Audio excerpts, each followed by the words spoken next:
La RD Congo et la Banque mondiale regardent toutes deux dans la même direction en ce qui concerne l'amélioration des conditions de vie de la population.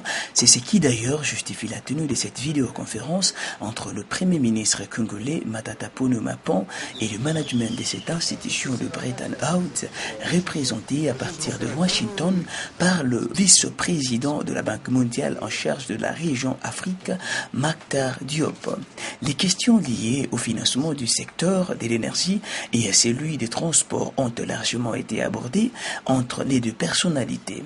Les ministres congolais des Transports, Justin Kalumba, celui délégué aux finances, Patrice Kitebi, le patron de l'énergie, Bruno Kampanzi, ainsi que les directeurs des opérations de la Banque mondiale pour la RD Congo et les Congo-Brazza Estácio Aero, qui d'ailleurs fait l'économie de ces échanges au profit du développement, ont également participé à cette vidéoconférence. Nous sommes venus discuter avec Monsieur le Premier ministre de deux sujets spéciaux et critiques pour le gouvernement.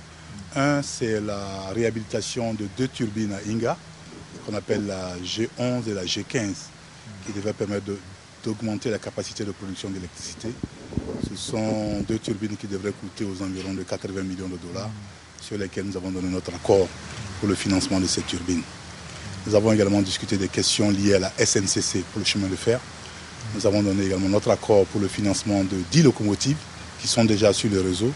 Nous avons également donné notre accord pour le financement de 11 autres locomotives qui vont être sur le réseau en attendant l'arrivée de 30 nouvelles locomotives qui devraient permettre à la SNCC de fournir des services qui soient utiles pour les populations des différentes provinces du Katanga, du Maniema et du Kasaï occidental et même jusqu'à Kinshasa et également sur la province orientale. Disons que les 11 locomotives que nous prenons en location vont arriver au mois d'avril.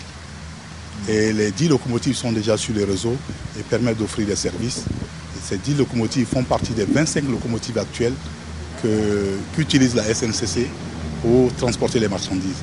Donc nous allons ajouter 11 locomotives de location et celles-là seront en place en fin avril.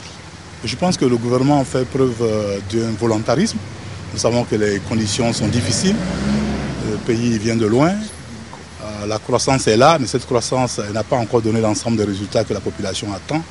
Et nous accompagnons le gouvernement pour montrer qu'au-delà de la stabilité macroéconomique, il y a des services qui doivent être offerts aux populations. On sait que tout le monde est impatient et c'est tout à fait normal. Mais il y a des secteurs de la vie nationale sur lesquels nous avançons et nous venons apporter notre encouragement aux autorités et continuer de travailler avec ces autorités. Étant entendu qu'il est important que la RDC continue de faire des réformes, ces réformes sont essentielles pour faire en sorte que la croissance profite aux populations. Et donc nous discutons des questions de réforme, mais nous discutons également des questions qui nous aident à apporter des services aux populations, comme de l'eau, comme de l'électricité, comme des routes, comme les chemins de fer, comme l'agriculture. Et je dois vous dire qu'aujourd'hui, avant que je ne vienne visiter le Premier ministre, nous avions une réunion avec nos services à Washington pour discuter du projet Pôle de croissance qui va travailler dans la région de Boma, Tchela, Matadi, Mbanza-Gouzou, Kimpese.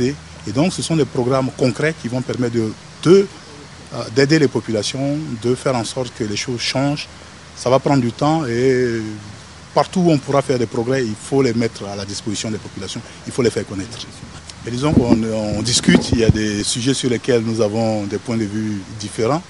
Nous arrivons à nous accorder. Il faut dire que nous ne sommes pas seuls, les autres bailleurs de fonds également travaillent avec le gouvernement. Et nous pensons que nous sommes un partenaire crédible, nous sommes un partenaire exigeant, et nous sommes un partenaire qui accompagne la RDC. Cela ne date pas d'aujourd'hui, nous avons commencé à reprendre notre engagement depuis 2001 et depuis lors nous sommes présents dans ce pays.